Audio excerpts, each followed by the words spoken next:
Bien, pues disculpen la tardanza, bienvenidos. El día de hoy tenemos el placer de tener entre nosotros al doctor Guillermo Pastor del Departamento de Matemáticas de ITAM. El doctor Pastor nos va a hablar sobre la teoría de juegos y sus aplicaciones en diversas áreas del conocimiento. Y bueno, pues además en esta época de fútbol, pues nos va a dar una lección de cómo tirar y detener penaltis. Y al final de la conferencia nos va a llevar a todos al campo de fútbol para ver si aprendimos. Doctor Pastor, pues es un placer tenerlo aquí, sea usted bienvenido y muchas gracias por haber aceptado la invitación y sin mayores preámbulos, pues adelante. Pues bueno, muchas gracias a Lenín y en particular al doctor Romero que me dio la oportunidad de estar aquí. Voy a dividir la charla, básicamente la gran parte de la charla va a ser un modelo de cómo tirar y detener un penalti, y hacia el final voy a hablar un poco más en general de la teoría de juegos.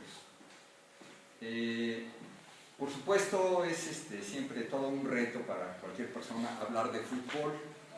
En una ocasión tenía a mi madre enferma en el hospital y en la sala general había una televisión y estaban pasando un partido del Cruz Azul de una final de una Copa Libertadores, ¿no? Entonces habíamos, no sé, unas 30, 40 personas viendo el partido, ¿no? Y había 30 o 40 opiniones distintas, ¿no? Sobre cómo se debería de jugar, qué es lo que estaba bien, qué es lo que estaba mal. Es muy complicado.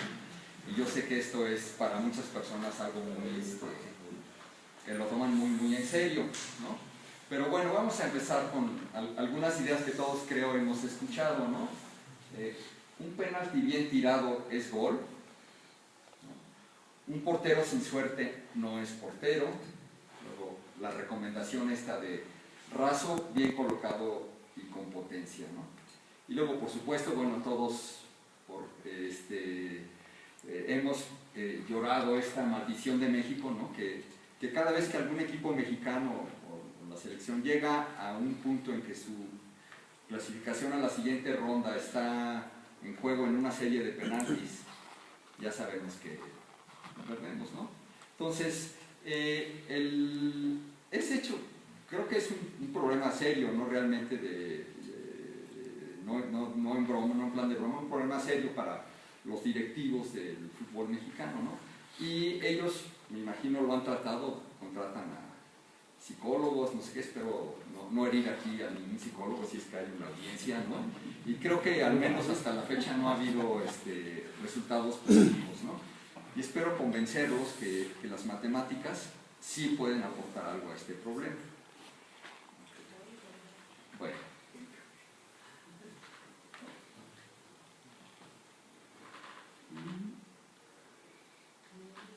Vamos a hacer un modelo. El modelo lo vamos a ir enriqueciendo poco a poco. Pero el modelo es muy sencillo. Tengo dos jugadores, un tirador y un portero. Entonces el tirador elige un punto de la portería hacia el cual dirige su tiro con potencia. Voy a suponer que el tiro va con potencia. Y el portero a su vez se coloca en una región en la que él intuye hacia la cual se va a dirigir el balón. Y el resultado, bueno, de estas dos opciones va a ser un gol si el balón cae dentro de la portería, pero fuera del área que el portero puede detener el balón. Digo, es algo más simple. Okay. Una portería es muy grande, son 7 metros, va a ser de casi esto. ¿Sí? Realmente es muy larga y relativamente alta, ¿no? Entonces vamos a empezar por tratar de ir siendo un poco más precisos en nuestro modelo. Entonces, el tirador, pues ya sea por nervios, porque no es lo mismo entrenar, ¿verdad? Tirando un penalti, entrenando, ¿no? Donde va a ser muy certero, un jugador profesional, ¿no? A cuando, ¿no? final y está lloviendo y que hasta se resbala, ¿no? Y pierde el Cruz Azul. El campeonato que le sigue viendo, ¿no? Entonces, hay muchos nervios, ¿no? Ahí en estos momentos, ¿no? Entonces, el balón no siempre se dirige al punto donde el tirador selecciona, ¿no? Entonces, podemos pensar como una especie de tiro al blanco, ¿sí? Entonces, digamos que el tirador elige el centro de estos círculos concéntricos y si lo ponemos a tirar muchas veces, teóricamente, bajo las mismas condiciones de presión, ¿sí? Entonces va a tener ciertas variaciones y le vamos a poder asignar al tirador un cierto número R. Este número R nos va a indicar cuál es la precisión como tirador, ¿no? Entonces, si lo hiciéramos muchas veces, estadísticamente, empíricamente, encontraríamos que más o menos el 39% de sus tiros caen dentro de un disco de radio R, el 86% dentro de uno de radio 2R y el 99% de un disco de radio 3R. Este valor R pues va a depender de las habilidades técnicas y del nerviosismo del jugador, ¿no? En palabras más pomposas de los matemáticos, ¿no? De la probabilidad X y Y, pienso en X y Y como las coordenadas del punto, ¿no? En el cual quiso dirigir el balón, van a ser variables aleatorias, independientes, normales, con una desviación estándar R. Entonces este número R pues, se refiere a la desviación estándar, pero lo podríamos determinar empíricamente. Otro aspecto que tenemos que añadir es que el balón no es puntual, ¿sí? Y ahorita yo dije, bueno, el tirador elige un punto hacia el cual dirige el balón y no sé qué. Entonces el balón pues, es esférico, tiene un cierto radio, y entonces eso hace que debemos de recortar la portería un poco para ver cuáles son los tiros que se dirigen a los postes o al travesaño, ¿sí? Y entonces, bueno, ahí puede uno hacer un poco, aquí en la figura, ¿verdad? Aquí tenemos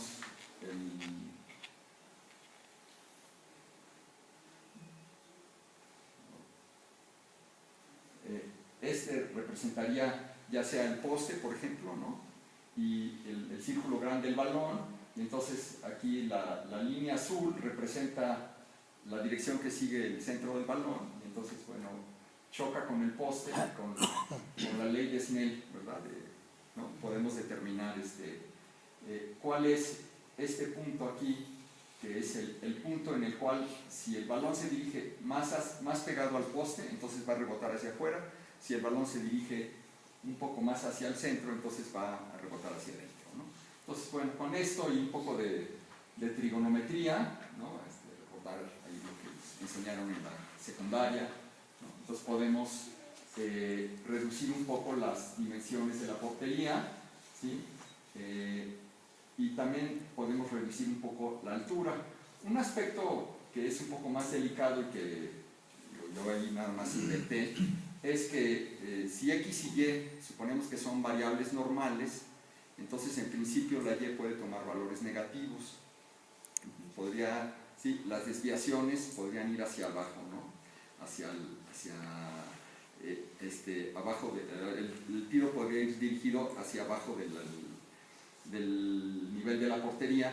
Entonces es lo que, ¿verdad? No en estadística sino en la televisión llaman un calcetinazo, ¿no? Entonces ahí, bueno, pues yo puse que este punto 11 que tiene que ver con el radio del balón. Bueno. Ok, ahora vamos con el portero. El portero elige una región S dentro de la cual es capaz de detener el balón, ¿no? Entonces el portero se va a colocar en una región en la cual, pero ¿cómo es esta región? Bueno, usualmente, ¿verdad? Cuando uno trata de hacer una investigación siempre hay trabajo previo en que uno se basa, ¿no? Afortunadamente, pues resulta que Leonardo da Vinci, ¿no? Hace 500 años ya había estudiado este problema. Recientemente en un escrito lo acaban de encontrar. Y aquí tenemos se llama El hombre de Vitruvio, ¿no? Antiguamente se creía que este dibujo de Leonardo, ¿no? En este dibujo estaba estudiando las proporciones y en particular cómo la proporción áurea se manifestaba en el cuerpo humano y era... pero no, lo que en realidad tenemos es un portero, ¿verdad?, que está deteniendo ahí, tratando de detener un balón, ¿no? Es evidente, ¿no? Entonces, bueno, entonces vamos a basarnos en... Pero yo no sé si Jesús Corona tiene proporciones áureas, ¿no? Pero vamos a pensar que sí, entonces vamos a tomar esta figura un poco, que nos sirve un poco de apoyo, y vamos aquí a tratar de ver.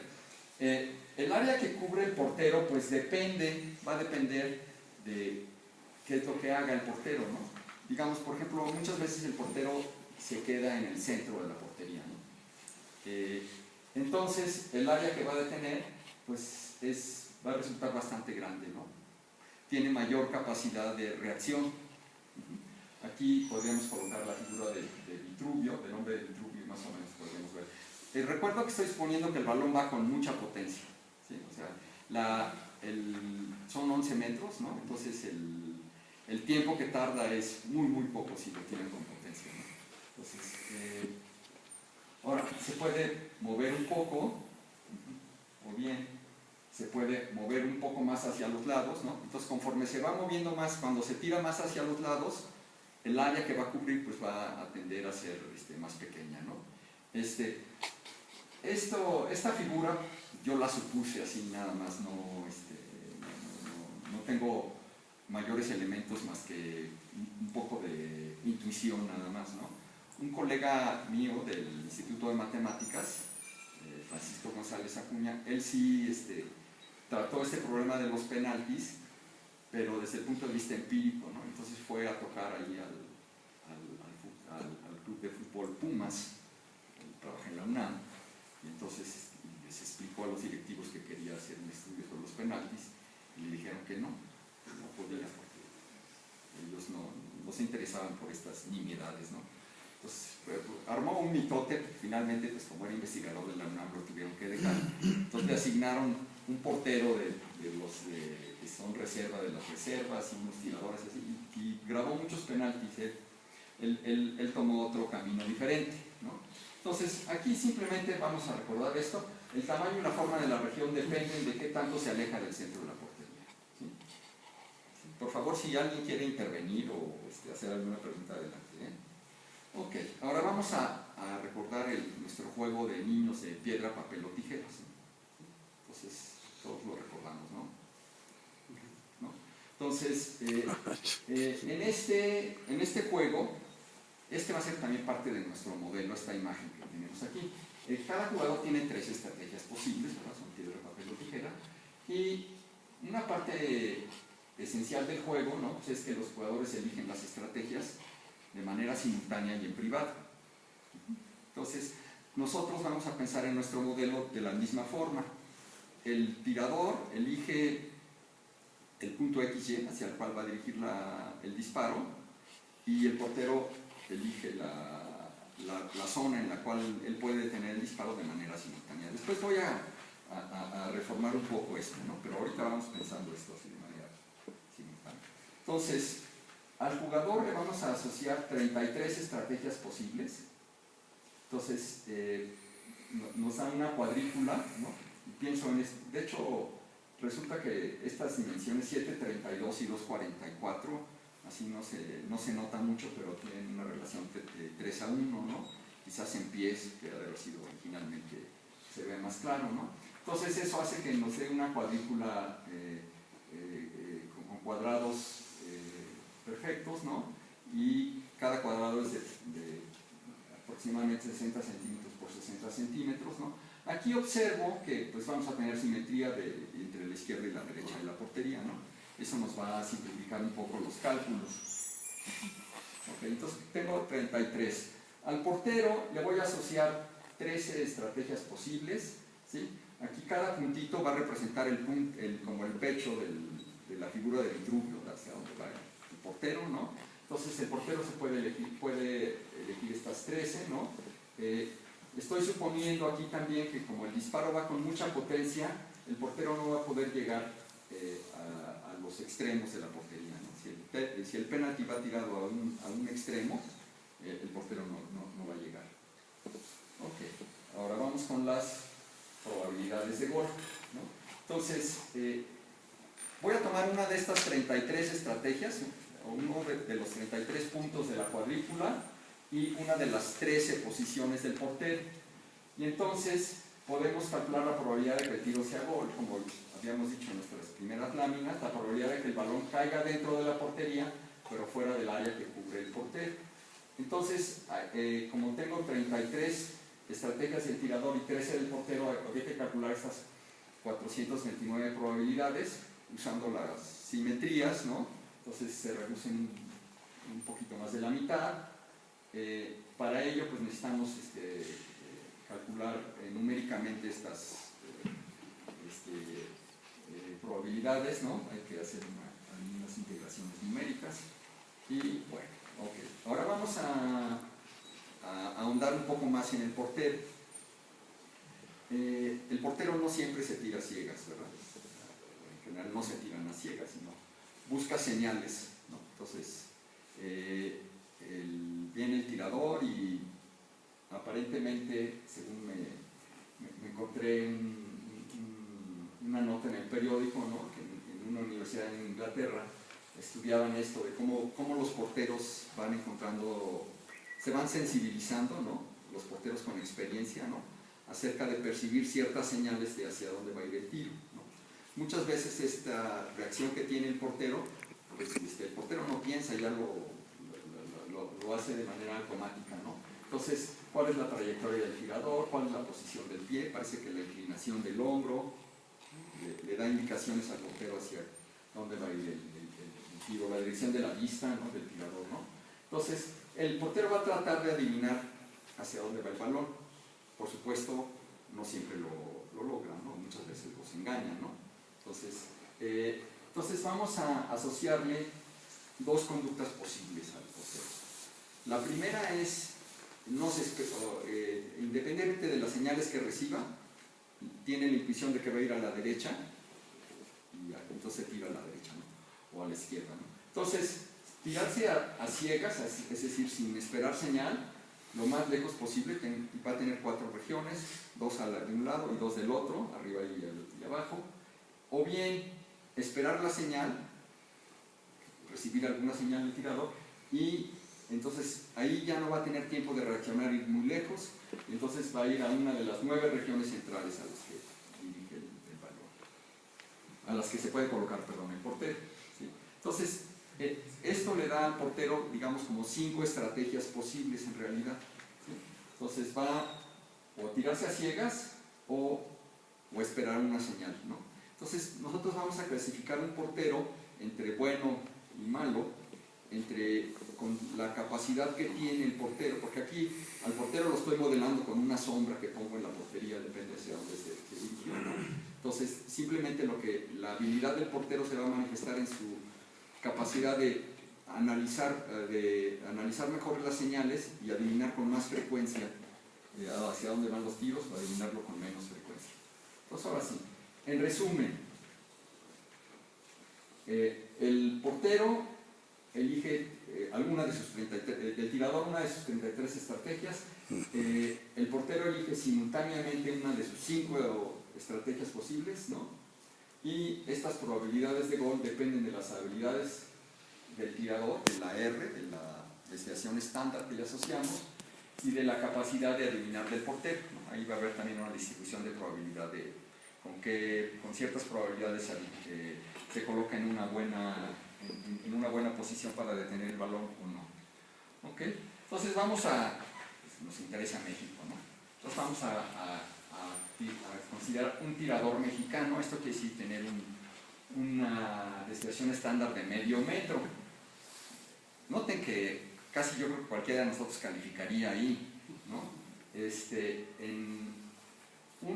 En un círculo de diámetro 1 vamos a colocar el 40% de nuestros tiros, en uno de diámetro 2 el 86%, en uno de diámetro 3, digo, ya es una cosa muy grande, ¿no?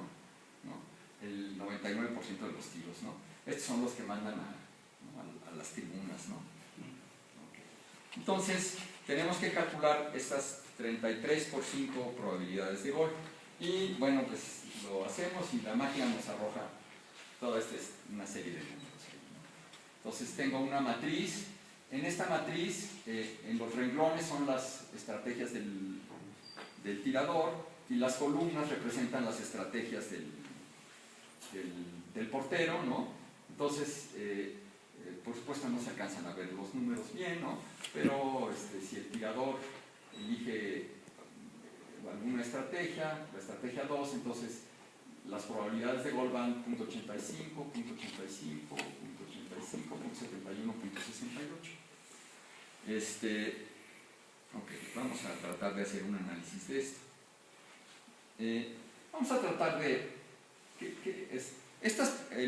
el tirador lo que va a tratar de hacer es maximizar estas probabilidades y el portero va a tratar de minimizar estas probabilidades.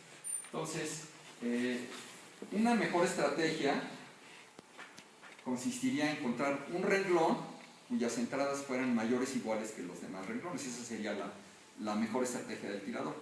Pero resulta que no hay, porque si yo comparo dos renglones, siempre algunas entradas van a ser mayores, pero otras van a ser menores, ¿no? Entonces, no se puede, ¿no? Para el portero es al revés. Una mejor estrategia del portero sería encontrar una columna cuyas entradas siempre fueran menores que las de otra columna, ¿no? Esa sería la mejor estrategia del portero, pero tampoco hay estas mejores estrategias. Bueno, lo que podemos así... No, bueno, pero el promedio de las 4 o 5 estrategias, o sea, ahorita la suma de los renglones entre 5, sí, a eso diría vamos. que renglón es el mejor. Sí, se nos está adelantando aquí. No adelante. Sí, no, pero a eso vamos. Se ve que eres portero. Ya tenemos candidato de portero, ¿verdad? Pero con Sergio. Otra cosa que podemos hacer es tratar de simplificar la matriz, reducirla. Entonces, por ejemplo, podríamos quitar renglones que sabemos que nunca vamos a usar, estrategias que nunca vamos a usar. Por ejemplo, una mala estrategia de un tirador sería encontrar un renglón cuyas entradas sean menores que las de algún otro renglón. Si comparo dos renglones y uno de ellos tiene entradas siempre menores que las del otro, pues nunca me conviene utilizar esa estrategia. Me convendría entre esas dos elegiría la que tiene entradas mayores. Pero resulta que tampoco no hay manera de eliminar estos renglones. O una columna, también al revés, ¿verdad? Una columna que fuera mayor o igual que otra, tampoco hay. Esto se debe a las cuestiones de simetría, ¿verdad? Porque si veo si el portero se tira para un lado, ¿sí? Entonces, si el balón va hacia ese lado, ahí las probabilidades son menores, pero si va hacia el otro lado, las probabilidades son grandes, ¿no? Ok, entonces, vamos a empezar a tratar de reducir el riesgo. Digamos, vamos a pensar que esta es una situación, pues, de riesgo, ¿no? La decisión que tomemos involucra algún riesgo, ¿no? Entonces, lo que podemos hacer es Lo menos arriesgado. En un renglón, cada renglón, lo peor que le puede pasar al tirador es el número más pequeño que hay en el renglón. Es el mínimo de los renglones, ¿no? Entonces, lo peor, si usa, por ejemplo, la estrategia 2, esta es la estrategia 2, es punto 637. Entonces, me fijo en todos los renglones y le asocio el mínimo. Y luego tengo esos 33 mínimos y me fijo el valor más grande de esos renglones, el máximo de los mínimos. Y lo obtengo en las estrategias 2 y 32. Las estrategias 2 y 32 del tirador son las que van a los lados, a los extremos, a altura media. Entonces, ahí veo que la probabilidad de gol siempre va a ser mayor que .637. Si el tirador elige la estrategia 2, no importa qué estrategia elija el portero, su probabilidad de gol es mayor o igual que .637. Por otro lado, el portero, lo menos arriesgado para el portero se fija en la columna, ¿no? Lo peor que le puede pasar es el máximo que hay en la columna, y la estrategia menos arriesgada sería la que tenga el mínimo de estos máximos. Esto se logra quedándose al centro y tengo una probabilidad de 0.924. Entonces, si el tirador elige las estrategias 2 y 32, su probabilidad de gol es mayor o igual que 0.637, y si elige el portero quedarse al centro y esperar la señal, si elige, su probabilidad de gol va a ser menor que 0.924. Ahora, volvemos a nuestro modelo original, ¿no? Piedra, papel o tijeras. Si nosotros jugáramos piedra, papel o tijeras, ¿no? Un torneo, digamos, por ejemplo, con un sobrino, con un nieto de nosotros, porque de otra forma es muy aburrido, ¿verdad? Hacer un torneo de jugar muchas veces piedra, papel o tijeras, ¿no? ¿Cuál sería la mejor manera de hacerlo, ¿no? ¿Sí lo puedes decir en qué consiste el juego? Porque yo no lo conozco. Es 1, 2, 3. Entonces, cada jugador elige una de estas tres estrategias: piedra, papel o tijeras, y con ciertos piedra, papel o tijeras, ¿no? Con la mano, ¿no? Ah, ok. Y entonces, cada una de estas estrategias domina a otra, pero es dominada por otra. Sí. Entonces, por ejemplo, el papel cubre a la piedra, las tijeras cortan el papel, la piedra rompe las tijeras, ¿sí? Entonces, hay como un equilibrio entre las tres estrategias. Entonces, si nosotros lo jugáramos muchas veces, ¿cuál sería una buena estrategia de jugar piedra, papel o tijeras? Aquí nos va a llevar, ¿verdad?, a tu comentario, ¿no? Como a lo mejor alguno de ustedes es escritor y piensa en el papel como la mejor estrategia, ¿no? ¿No? O albañil, y entonces las piedras, o qué sé yo. Pero no, ¿verdad? Si jugamos una estrategia con mucha frecuencia, nuestro adversario, ¿verdad?, lo notaría y entonces elegiría la estrategia que la vence, ¿no? Entonces, ¿cuál sería la mejor estrategia si pensamos, o una buena estrategia? Ir variando. ¿Perdón? Ir variando. Ir variando, y de qué forma sería la mejor posible para este juego simple de piedra, papel o tijeras. ¿Cómo variarías? Observar hacia el otro. Bueno, depende también de cómo juegue el otro, por supuesto, ¿no? Pero si los dos están variando, pues si elegimos con probabilidad un tercio, ¿verdad?, cada una de estas estrategias, ¿no?, estaríamos jugando de la mejor manera posible, ¿no? ¿Sí? Porque si elegimos una estrategia con mayor probabilidad de un tercio y nuestro adversario lo nota, ¿no?, pues nos empezaría a ganar con cierta frecuencia, ¿no? Entonces, vamos a hacer lo mismo. Aquí tengo estas dos estrategias que son las de las estrategias que son los máximos de los mínimos, ¿sí?, donde estamos minimizando el riesgo. Y si las tomamos con probabilidad de un medio, y efectivamente, como nos comentaron, ¿verdad?, sumamos y dividimos entre dos, tomamos la combinación convexa esta, y entonces resulta que nos da estas probabilidades, ¿no? Entonces resulta que si el tirador, ¿no?, tiene su moneda de la buena suerte, tira la moneda y depende de lo que cae la moneda, elige la 2 o la 32, sus probabilidades de gol van a pasar de 0.637 a 0.748, van a aumentar, ¿sí? ¿Jugar aleatoriamente, digamos? Aleatoriamente, sí, exacto. Sí. Y para el portero, si el portero elige las 2, 3 y 4, sus probabilidades de gol ahora van a ser menores o iguales que 0.78.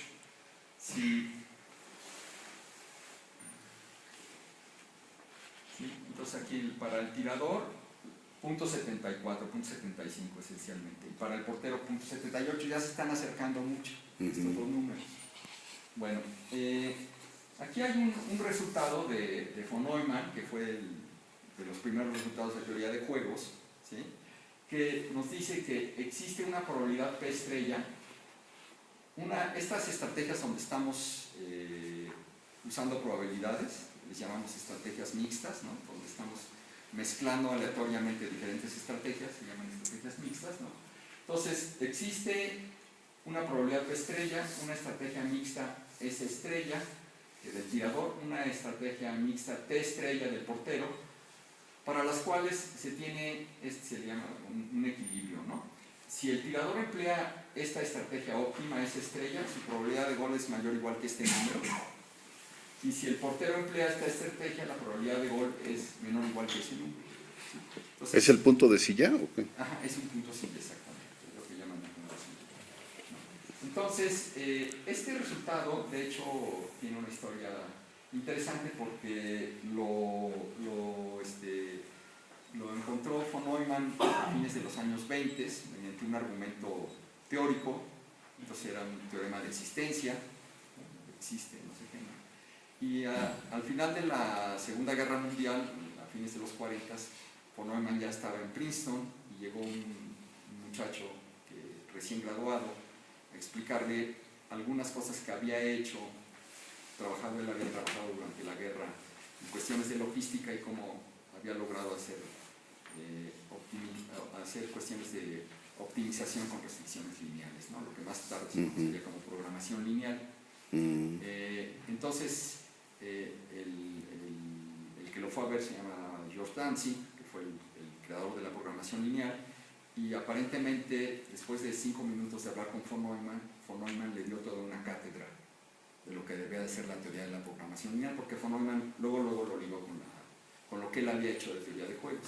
Entonces, usando este teorema de von Neumann, en realidad el encontrar estas estrategias y este valor P estrella se reduce a resolver un problema de programación lineal.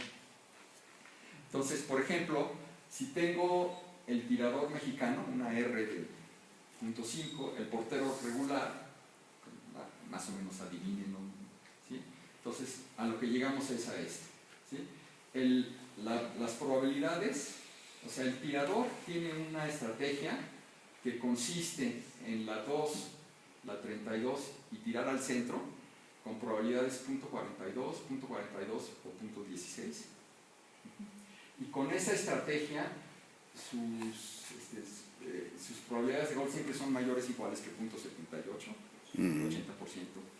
Y el portero tiene una estrategia que son más o menos similares, se reflejan, que es dirigirse a los extremos con probabilidad .35 y quedarse en el centro, esperar señales con probabilidad .29.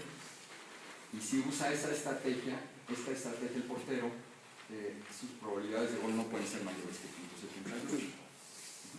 Ahora, ¿qué pasa si cambiamos la R? ¿Sí?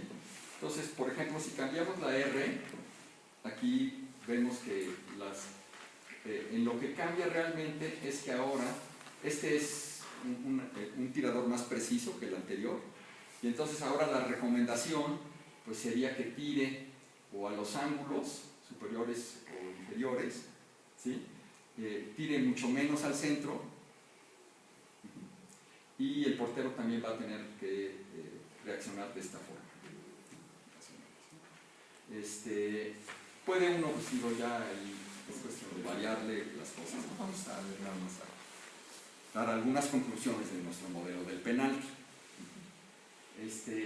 Aquí cabe aclarar que en este modelo estoy suponiendo que el tirador y el portero se conocen, ¿no? Por ejemplo, son jugadores de una liga, ¿sí? Entonces el portero sabe qué tan preciso, conoce la R del tirador, y el tirador sabe qué tan bueno es el portero para adivinar, ¿okay? Estoy suponiendo eso, ¿no? Si ponemos a la selección mexicana jugando con Tahití, pues el modelo no se va a aplicar porque, ¿no? ¿Quién sabe quién es el portero o quién es el tirador, ¿no? Las estrategias dependen de las habilidades de los jugadores, es decir, no hay estrategias universales, no podemos dar una recomendación universal de que siempre se debe tirar de tal o cual forma, depende de los tiradores y de los porteros, ¿no? Cosas muy simples, ¿no? Pero que aparentemente cuando vemos en el fútbol no la siguen, ¿no? Un mal tirador o un tirador que está muy nervioso, pues no debe de dirigir sus tiros a los ángulos superiores e inferiores, ¿no? Porque va a tener una gran probabilidad de volarla, ¿no?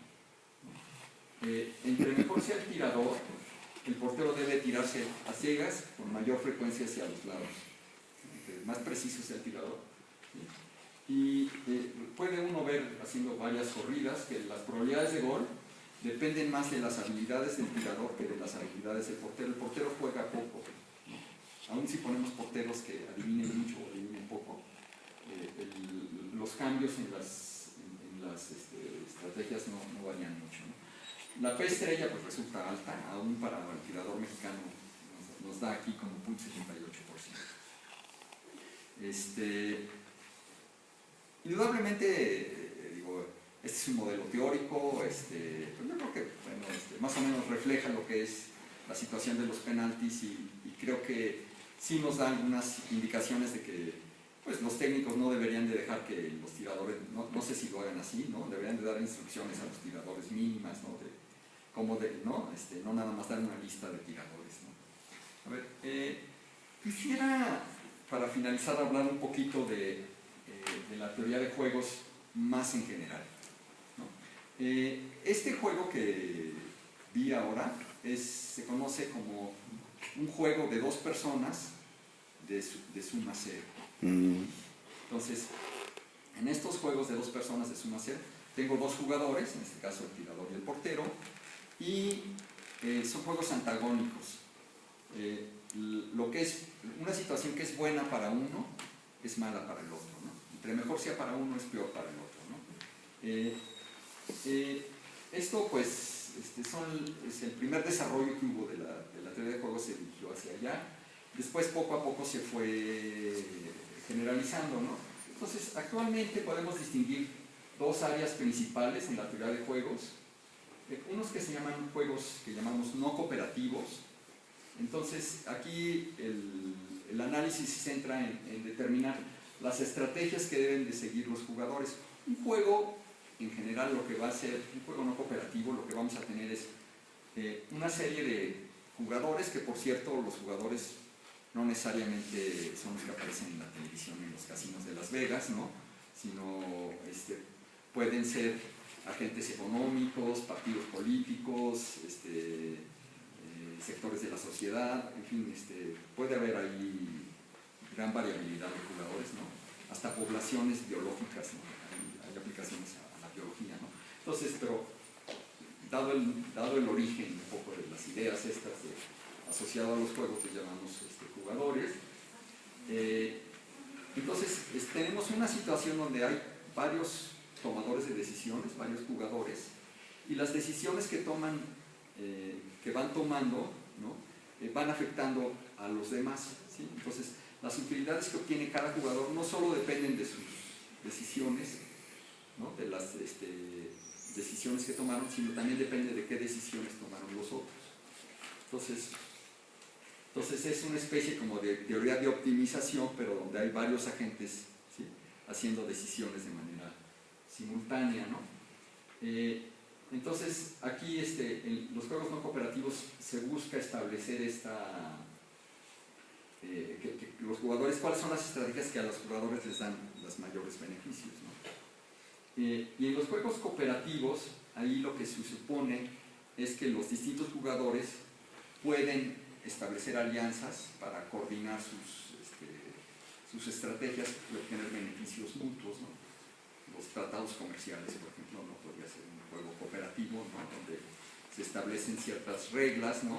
Y se espera que se beneficien ambas partes o varias partes, entre muchos, ¿no? Okay. Y aquí lo que se centra, la teoría es cómo distribuir estas ganancias o costos, ¿no? Voy a dar algunos ejemplos. Quizás uno de los juegos más sonados y más conocidos es el llamado dilema del prisionero. Entonces, aquí lo que voy a tener ya no va a ser, este es un juego también de dos personas, pero ya no va a ser de suma cero, ¿sí? Va a haber situaciones en las que los dos estén bien, mejor, situaciones en las que uno está bien y el otro mal, o situaciones donde los dos están mal, ¿no? Este juego deriva su nombre de una situación más o menos como la que sigue, ¿no? Digamos que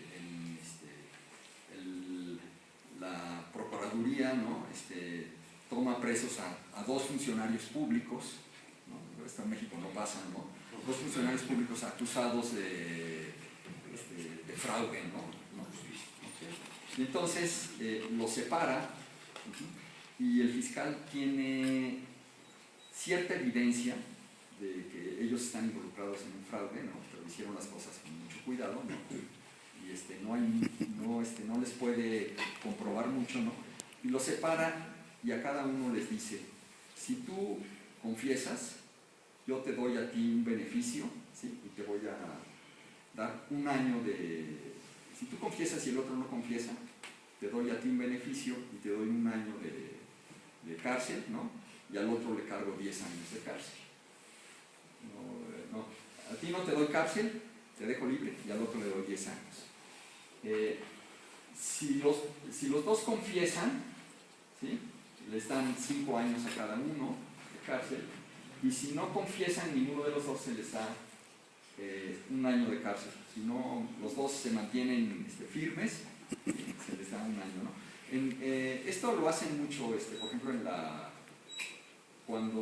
en Estados Unidos, cuando el problema de Watergate, que agarraron a los funcionarios del Partido Republicano espiando a los del Partido Demócrata, ¿no? Entonces lo que hicieron fue separarlos, ¿no? Y entonces a los que estaban a altura media decir: bueno, si tú confiesas, ¿sí? A ti te damos cierta exención, y al que cargamos es al que te dio las órdenes, ¿no? Y así fueron más o menos cada vez escalando más hasta llegar al propio presidente, ¿no? Entonces, aquí en este juego, entonces, digamos, aquí tengo uno de los jugadores, voy a representar aquí, en este caso tiene nada más 2 estrategias, que son no confesar, mantenerse callado, o confesar, y el otro jugador acá está. Y entonces, como no es un juego de suma cero, ¿sí? Entonces, voy a representar por un vector con 2 entradas. La primera entrada representa las utilidades de este jugador, y la segunda entrada representa las utilidades de este otro jugador. Entonces, por ejemplo, si el primero no confiesa y el segundo confiesa, entonces al segundo lo dejan libre y al primero le dan 10 años de cárcel. Aquí, como la cárcel es algo negativo, le ponemos signo negativo. ¿Okay? Son utilidades, pero pues, si queremos, ¿verdad? Nada más el signo refleja que es algo malo, ¿no? Okay. Entonces tengo este juego. Ahora, aquí si veo, por ejemplo, confesar, vamos a ver que es una estrategia dominante. Si el segundo jugador no confiesa, el primero puede obtener o un -1 o un 0, va a preferir el 0, ¿verdad? Claro. Y si el segundo jugador confiesa, el primero jugador va a tener o -10 o -5, va a preferir -5.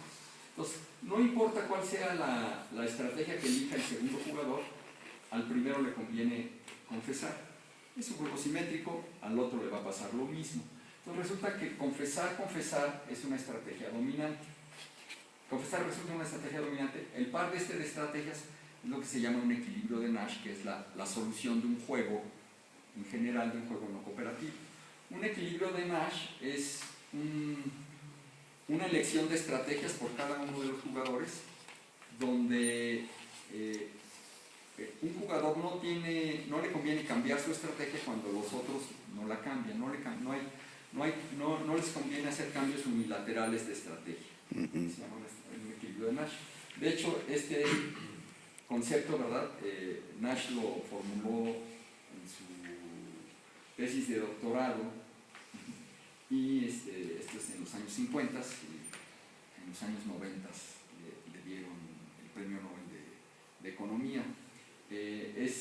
Fue un avance muy importante, porque este juego empezó a ser de interés un poco antes de que Nash diera su concepto de equilibrio, y es un juego que es un poco extraño, porque en realidad, desde el punto de vista social de ambos, esta es la mejor situación para ambos, ¿no? que ambos queden ¿no? con un año de cárcel, ¿no? Sin embargo, si siguen sus estrategias dominantes, ambos van a quedar con 5 años de cárcel, ¿no? Entonces, en los juegos que son de suma cero no pasa esta situación. Aquí hay una cuestión que el equilibrio de Nash, la solución del juego resulta que no es el óptimo social, ¿no? Por cierto, ¿no? El Nash, la importancia del concepto de equilibrio de Nash no solo está en definirlo, ¿no? Sino que Nash demostró que todo juego, bajo ciertas condiciones, pero bastante generales, todo juego admite estos equilibrios de Nash, ¿no? Entonces, Nash, no sé si alguno de ustedes vio la película esta de Mente Brillante, con Russell Crowe, ¿no? Un matemático que se vuelve loco, ¿no? De la esquizofrenia, ¿no? Entonces, este es el personaje Vamos a cambiar un poco y vamos a recordar, por ejemplo, vamos a ver este juego que se llama el juego, le puse aquí el juego de las trincheras. Digamos, en la Primera Guerra Mundial estaban durante periodos muy grandes, ¿no? Los ejércitos se enfrentaban, estaban en trincheras, había unos cientos de metros entre una y otra, ¿no? Se estaban disparando y entonces, digamos, puedo pensar que los soldados tienen dos estrategias. Una es, le dan ciertos tiros diarios a cada soldado, en cada bando, entonces pueden desperdiciar el tiro o pueden tirar a matar a su adversario. Entonces, resulta que, por ejemplo, si los dos desperdician el tiro, pues, pueden ser a lo mejor amonestados, ¿no? De que no se están matando, no hay bajas del otro lado, ¿no? Si uno, por ejemplo, si el primero desperdicia el tiro y el otro tira a matar, pues el que tira a matar lo van a premiar o no lo van a amonestar. El que desperdicia el tiro, al que no desperdicia el tiro, al otro pues tiene la probabilidad de que lo vayan a matar, ¿no? ¿Sí? El que puede, ¿sí? Entonces va a tener un menos 10. Entonces, aquí simplemente, estos son los mismos números que le puse al juego del dilema del prisionero, ¿no? ¿Por qué es importante el dilema del prisionero? Porque el dilema del prisionero refleja muchas situaciones donde hay conflicto de intereses entre lo que es el beneficio individual y lo que es el beneficio colectivo, ¿no? Desde el punto de vista colectivo, esto sería lo mejor. Desde el punto de vista, desde el punto de vista individual, tirar a matar, en este caso, es la mejor estrategia, ¿no? Entonces hay otra situación donde aparece esto, por ejemplo, una situación así es en la de pagar impuestos, ¿no? Si pensamos quizás de manera un poco ilusoria, ¿no? Que nuestros impuestos sí se usan de manera correcta, ¿no? Digamos, ¿cuál es la mejor situación? Nosotros nos beneficiamos de obras públicas, ¿no? De bienes públicos a través de los impuestos, ¿no? Pero la mejor situación para un causante, pues es evadir, ¿sí? Pero que los otros paguen, ¿no? Porque si todos evadimos, pues vamos a estar fregados, ¿no? Pero si los otros pagan y yo nada más evado, es lo que a mí me conviene, ¿no? Entonces, digamos, por ejemplo, esa es una situación que se puede modelar también como una especie de dilema del prisionero, ¿no? Bueno, ahora, resulta que en la Primera Guerra Mundial, después pasaban meses así en las trincheras, ¿no? Entonces, se empezó a dar esta situación de que, sin ponerse de acuerdo, sin haber comunicación entre los jugadores, ¿no? Porque, por supuesto, si hubiera comunicación entre los soldados de un bando y del otro, ¿no? Pues vamos a desperdiciar los tiros, ¿no? Yo no tengo nada personal en contra de ti, tú tampoco tienes en contra mía, ¿no? Pero no, bueno, resulta que en ambos bandos se empezó a dar que los tiradores desperdiciaban los tiros. O sea, les daban una cierta cantidad de tiros diarios y no había bajas del otro lado, ¿no? Y un poco lo que se dio fue una situación de cooperación en la que decían, bueno, yo voy a desperdiciar el tiro con la esperanza de que el otro se dé cuenta que estoy desperdiciando los tiros y también vaya a agradecérmelo, desperdicie los tiros hacia acá. Pues resulta que los generales, ¿no? se dieron cuenta de esta conducta que tenían los soldados, ¿no? Y empezaron a presionarlos, ya sea sacándolos de las trincheras y mandándolos a tratar de atacar otra trinchera y hacer una masacre, en fin. Entonces, esto también es un área que en teoría de juegos se estudia mucho, ¿no? Que es la de juegos repetidos. Entonces, aquí la situación de este juego, vamos a suponer que el juego no lo vamos a hacer una única vez, sino lo hacemos repetidas veces. ¿Sí? Lo vamos a estar repitiendo muchas veces. Y si ponemos ciertas hipótesis, ya sea que aquí, por ejemplo, los economistas tienden a hacer mucho esto, ¿no? A suponer que los agentes son inmortales, son los infinitos, ¿no? Podemos durante un periodo infinito estar tomando decisiones económicas, ¿no? Eso lo justifican diciendo que, bueno, no solo nos interesa nuestra vida, nuestro bienestar, sino que nuestros hijos, nuestros nietos, nuestros bisnietos, qué sé yo. Pero para hacer eso, pues ponen multiplican por unos factores de descuento, ¿no? Donde el futuro lo toman menos en cuenta para que cuando estemos sumando todas las utilidades, tengamos unas series convergentes, ¿no? O bien podemos suponer que el juego se va a repetir y va a terminar en algún momento, pero hay una incertidumbre para cuándo va a terminar, que digamos era el caso de la Primera Guerra Mundial, ¿no? O sea, pues, día a día se enfrentaban, y había una incertidumbre de cuándo iba a terminar hasta que en un momento dado el conflicto terminó, ¿no? Entonces, resulta que si hacemos bajo ciertas condiciones, ya aquí desperdiciar el tiro se vuelve una estrategia dominante en lugar de tirar a matar, que es estrategia dominante si se juega una sola vez. Empieza a cambiar las cosas. Una pregunta. Me cuesta un poquito de trabajo la parte esta de la teoría. Pero en el caso de una institución, por ejemplo, yo, director, quiero mejorar el asunto, ¿verdad? Y tengo un juego en el que ellos juegan el que trabajan y yo juego que les pago, ¿verdad? Entonces ellos hacen como que trabajan y yo como que les pago, y entonces es un conflicto ahí de que, pues si les pago bien, trabajan. Sí. Y si no les pago, pues sí. Es una situación que se aplica aquí, se puede aplicar aquí. Sí, claro, se puede mover. No, y de hecho hay modelos de esto. Y ahorita voy a dar otra situación y voy a comentar un poco al respecto. Otra situación que ha sido de interés es el de las subastas. Entonces, la manera más simple es, por ejemplo, las que llaman subastas a sobre cerrado, ¿no? Entonces, se está subastando, por ejemplo, el espectro de banda ancha, ¿no? Puede ser una obra de arte, ¿no?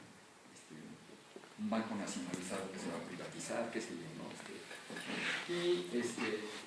Entonces, aquí la situación que es la de la información, y un poco es también lo que pasa en este caso de los trabajadores, ¿no?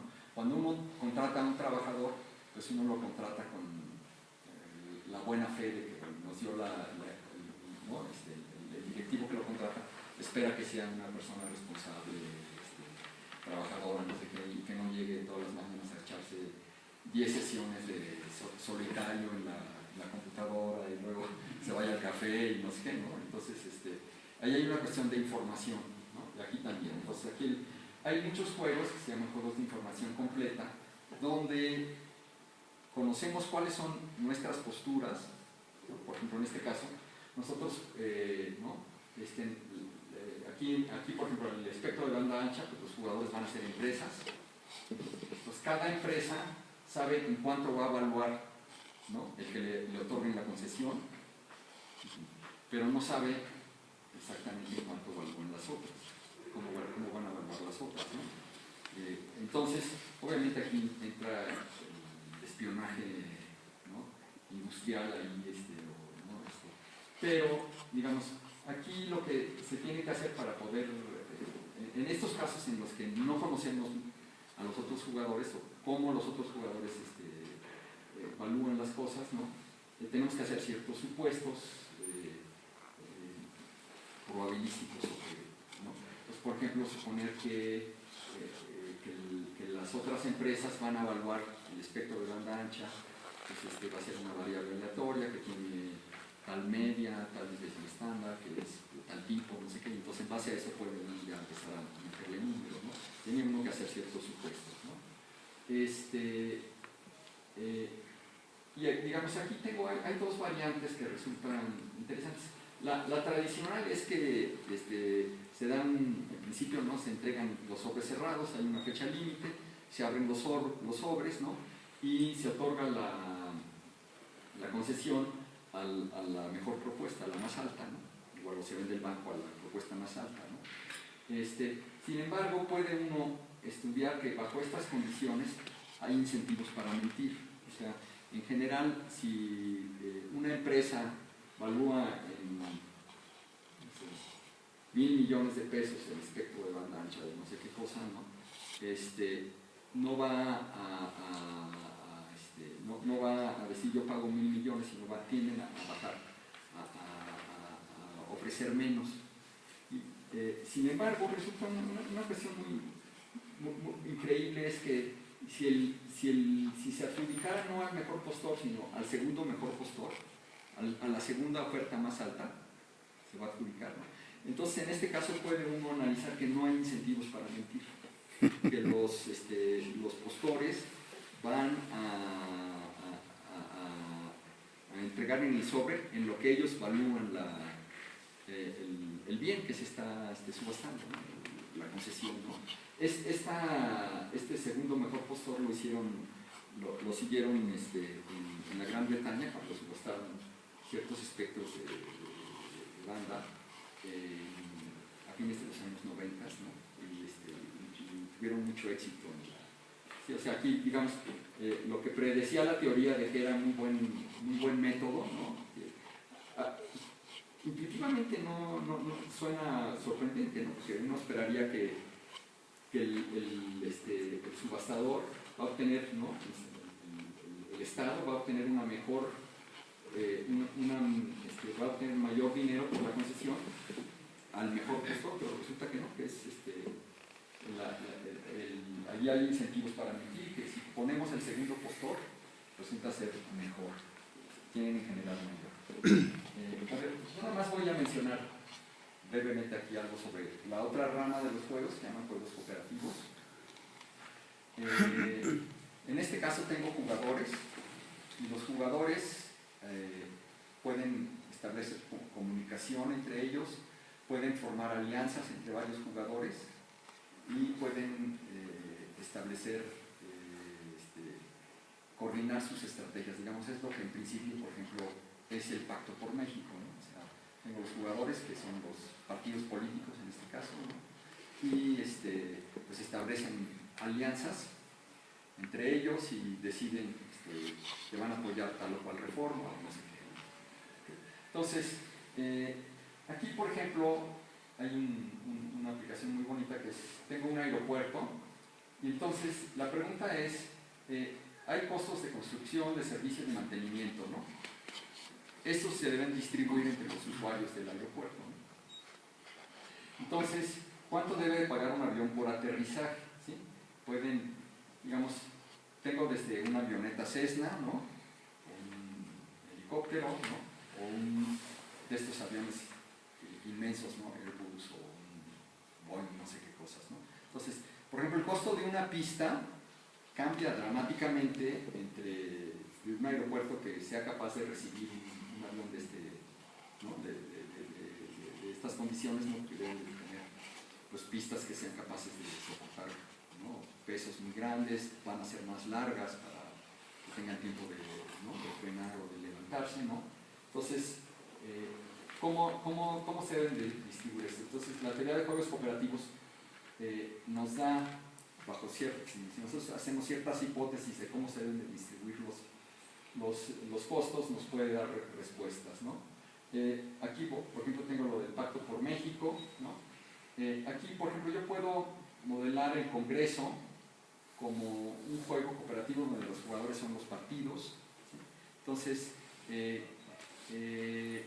aquí, por ejemplo, cuando se hace este tipo de modelación, suponemos, ¿no?, que hay como lo que antes se conocía como disciplina partidista, pero eso parece que ya nada más es parte de la historia, ¿no? Hay que ver a los panistas hoy en día que se están matando unos a otros, ¿no? Pero bueno, suponemos que si cada partido tiene un cierto número de representantes en la Cámara de Diputados, en la Cámara de Senadores, ¿no? Entonces, y si todos ellos actuaran bajo disciplina partidista, ¿no?, si realmente los coordinadores los obligaran a asistir, que eso ya sería mucho, ¿no? Y luego no solo asistir, sino a que todos actuaran de manera conjunta, ¿no? Entonces, pues depende del número de diputados que tiene cada partido, ¿no? Entonces se le puede asignar también, usando los operativos, los índices de poder que tiene cada uno de ellos, ¿no? Cada uno de estos partidos, ¿no?